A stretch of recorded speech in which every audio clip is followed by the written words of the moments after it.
ডিফু কেন্দ্ৰীয় বিহু সমিতিৰ উদ্যোগত ডিফু ক্লাবত এদিনীয়া বৰ্ণাঢ্য কাৰ্যসূচীৰে ৬২ সংখ্যক ৰঙালী বিহু উদযাপিত।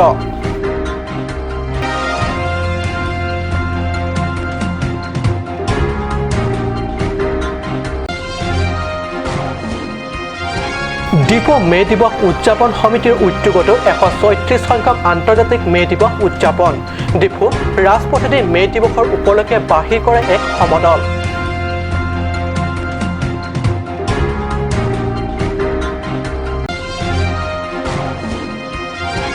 উলুকঞ্জিত অগ্নিকাণ্ডৰ ঘটনা, অচিনাক্ত দুষ্কৃতিকাৰীয়ে কেইবাখনো দোকান লুটপাট চলাই কৰিলে অগ্নিসংযোগ।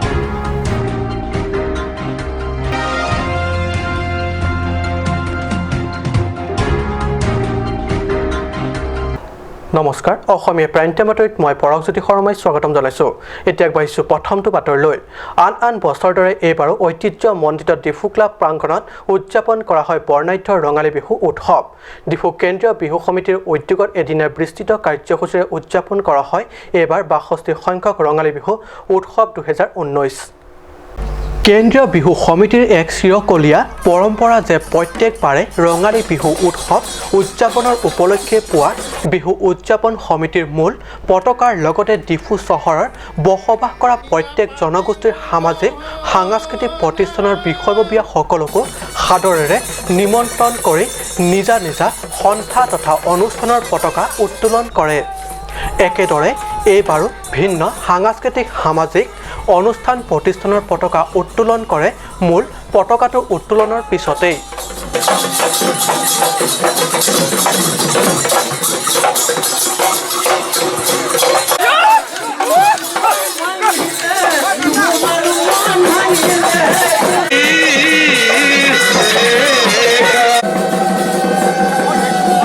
কেন্দ্ৰীয় বিহু সমিতিৰ মূল পতাকা উত্তোলন কৰি সমিতিৰ সভাপতি হৃদয়ানন্দ শৰ্মাই ভাষণত কয় যে বিহু কেৱল উৎসৱেই নহয়, এয়া ভিন্ন জাতি জনগোষ্ঠীৰ সংমিশ্ৰণৰ উৎসৱ।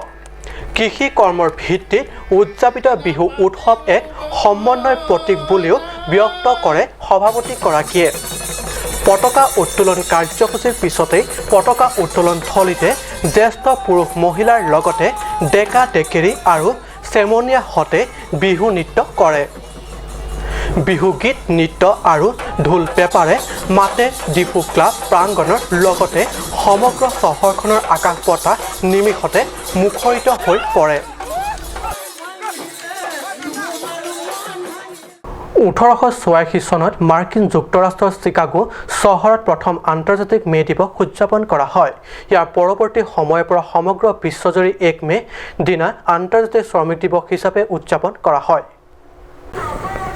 এইবাৰ ১৩৬ সংখ্যক আন্তৰ্জাতিক শ্ৰমিক দিৱস উপলক্ষে ডিফু মে দিৱস উদযাপন সমিতিৰ উদ্যোগত পালন কৰা হয় মে দিৱস। সমগ্ৰ বিশ্বজুৰি পালন কৰা এই বিশেষ দিনৰ উপলক্ষে সমিতিয়ে ডিফু চহৰৰ ৰাজপথেদি বাহিৰ কৰে এক বিশাল সমদল।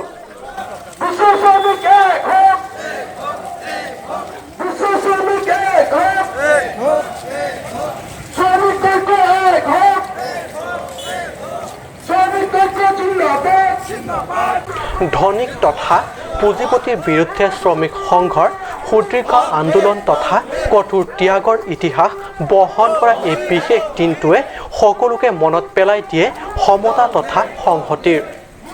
সমদলৰ অন্তত ডিফু কলাকেন্দ্ৰত মিলিত হয় এক বিশাল জনসভাত। এই সভাত SSDCৰ নেতা ৰবি কুমাৰ ফাংচুকে ধৰি KNCA নেত্ৰী তথা সদস্য কৰ্মীসকলে অংশগ্ৰহণ কৰে। পাহাৰীয়া জিলা পশ্চিম কাৰ্বি আংলঙৰ বীৰচিংকি গাঁৱত মাজনিশা সংঘটিত হৈছে চাঞ্চল্যকৰ ঘটনা। গাঁৱত প্ৰৱেশ কৰি দুষ্কৃতী দলে প্ৰথমে অঞ্চলটোৰ ফিলিমন টেৰণ, পাট্ৰিক মাছলাই, ডিভিছন টিমুং আৰু জেংক্ৰ ব্যৱসায় প্ৰতিষ্ঠান কেইটাত লুটপাট চলাই পিছত দোকান কেইখনত অগ্নিসংযোগ কৰি সম্পূৰ্ণ জ্বলাই ছাৰখাৰ কৰে। কেৱল ইমানতে ক্ষান্ত নোহোৱা দুষ্কৃতিকাৰীৰ দলে এখন বাসগৃহতো লুটপাট কৰি জ্বলাই দিয়ে।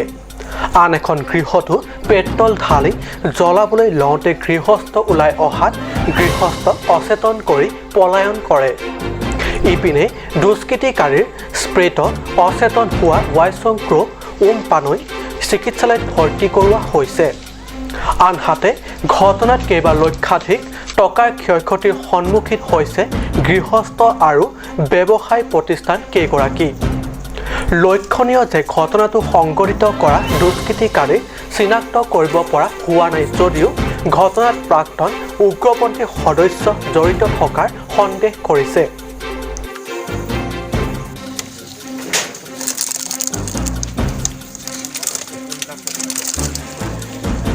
যোৱা ৰাতি যোনটো এই দোকানত যে জুই জ্বলাৰ ঘটনা লৈ আমি বহুত দুখ লাগিছে, কাৰণ এইটো ইনচিডেন্টছটো অকল ইয়াত বোলে নহয়, অকল যোৱা ৰাতি বোলে নহয়।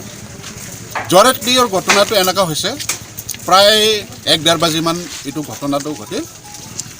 তাৰ পাছতে অকল দোকানত নহয়, পাব্লিক জেনেৰেল পাব্লিকৰ ঘৰতো মানে একো নাথাকা ঘৰতো মানে জুই জ্বলাই দিছে। টোটাল দোকান লৈ 3টা ঘৰতো মানে যোৱা ৰাতি জুই জ্বলাই দিলে। তাৰ আগতে দিনত প্ৰায় 3টামান বজাত আমাৰ উলুকুঞ্চিত এজন দুখীয়া ঘৰত 2-3 দিন আগতে মানে গৰু বিক্ৰী কৰিছিলে। সেইটো গৰু বিক্ৰী কৰাৰ পইচাটো সিহঁতৰ তাত আছে বুলি এইটো কোনেনো গম পাব, বাহিৰৰ মানুহটো এইটোতো নহয় বুলি আমি এইটো ভাবি লৈছোঁ। কাৰণ গৰু বিক্ৰী কৰাৰ পইচাটো যে যোৱাকালি যে সেইটো সময়ত প্ৰায় 3টা বজাত প্ৰায় 3টা বজাত সোমাই কিনি এইটো পইচাটো উঠাই লৈ গ'ল আবাকচ দি। অৱশেষত পলমকৈ হ'লেও আৰক্ষী উপস্থিত হৈ সমগ্ৰ ঘটনাৰ তদন্ত আৰম্ভ কৰিছে। পশ্চিম কাৰ্বি আংলঙৰ উলুকুঞ্জিৰ বিদ্যা সিং ৰংপিৰ সহযোগত বীৰেন ইংহি আৰু জাচন ইংহি ৰিপৰ্ট কাট নিউজ।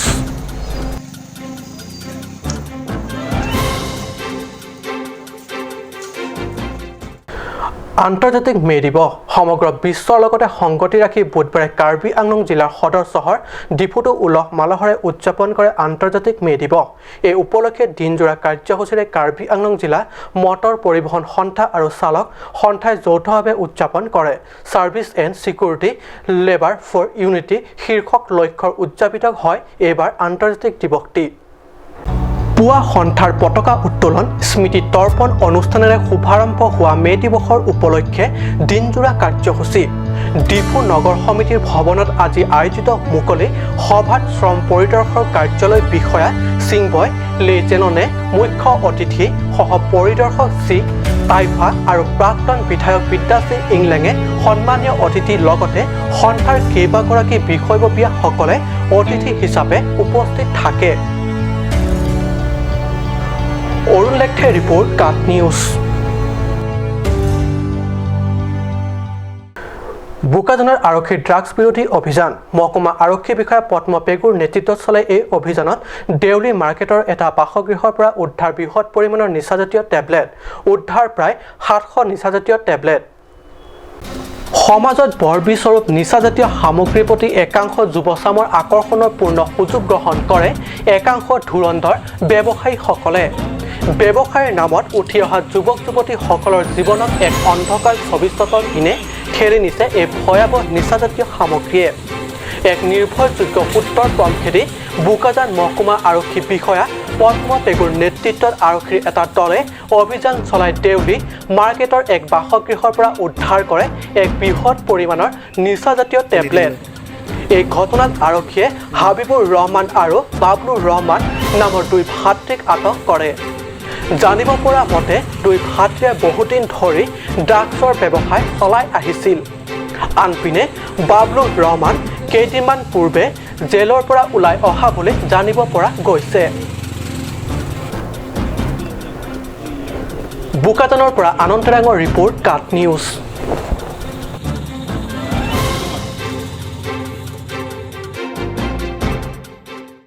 সময় হৈছে এটি সময় বাণিজ্যিক বিৰতিৰ।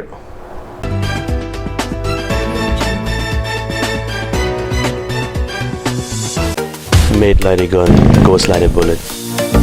Kisan Motors, authorized dealer of Royal Enfield, Rongkhelan, near Don Bosco School Depot, 782460, Assam.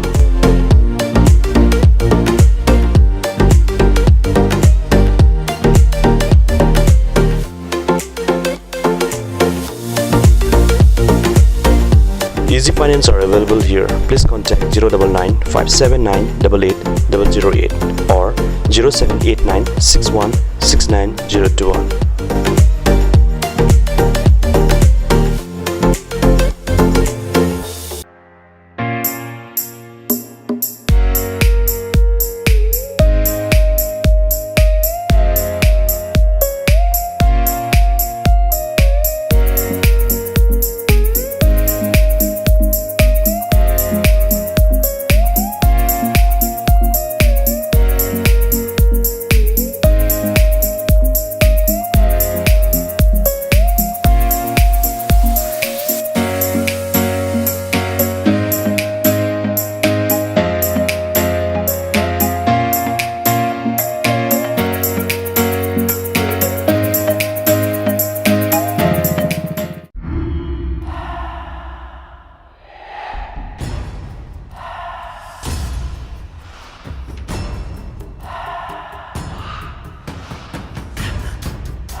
আজিকালি যিকোনো পাৰ্টি মানে কাঞ্চ জুচ বাই দি ৱে তো কমলাটো খাইছিলি না আনাৰসৰটো পাহাৰীয়া কমলা আৰু আনাৰসৰ পৰা তৈয়াৰ কৰা কাঞ্চ জুচ সম্পূৰ্ণ বিশুদ্ধ কাঞ্চ জুচ খাওক জীৱনৰ মজা লওক কাঞ্চ জুচ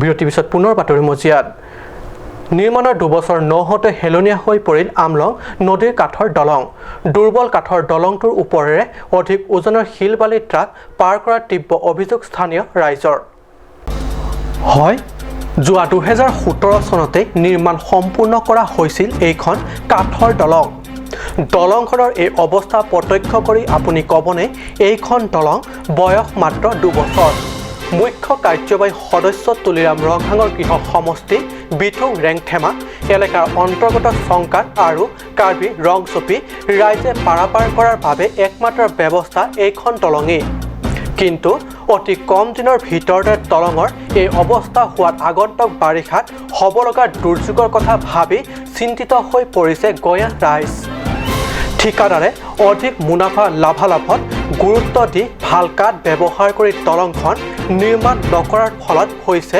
অতি কম দিনৰ ভিতৰতে দলঙৰ এই অৱস্থা আনহাতে অঞ্চলটোত ভিন্ন প্ৰান্তত PMGY পথ নিৰ্মাণ কাৰ্য চলি থকা হেতুকে অধিক ওজনৰ বালি চিমেণ্ট আৰু শিলগুটি কঢ়িওৱা ট্ৰাক ডাম্পাৰৰ দৌৰাত্মত দুৰ্বল দলংখনক হেলনীয়া কৰি পেলাইছে স্বাভাৱিকতে ট্ৰাকে 5 CM ওজন কঢ়িয়াব লাগে যদিও ঠিকাদাৰসকলে অধিক মুনাফা কথা ভাবি 9-10ৰ পৰা 11 CM চেনকেৱেল বালি আদি পাৰাপাৰ কৰাৰ তীব্ৰ অভিযোগ তুলিছে স্থানীয় ৰাইজে লগতে এই দুৰ্বল কাঠৰ দলঙৰ পৰিৱৰ্তে সুস্থৰ এখন RCC দলং নিৰ্মাণ কৰা অনুৰোধ জনাইছে কাৰ্বি পৰিষদীয় চৰকাৰক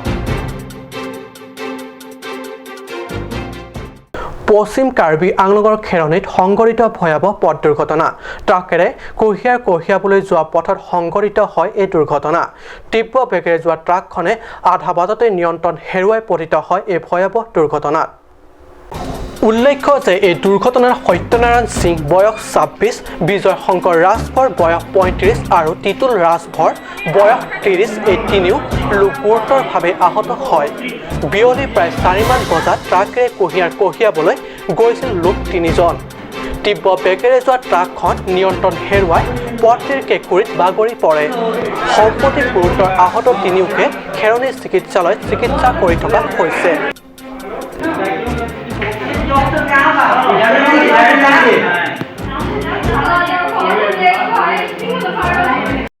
ল'ব লাগিব এতিয়া মানে চোট বেছি আছে ক'ত ল'ব লাগে বুলি কৈছে ইয়াৰ মানে নগাঁও লৈ যাম ৰিফাৰ খেৰণিৰ পৰা বীৰেন সিংহী ৰিপৰ্ট কাক নিউজ আজি অসমীয়া প্ৰাইম টাইমত ইমানতে সামৰিছোঁ ধন্যবাদ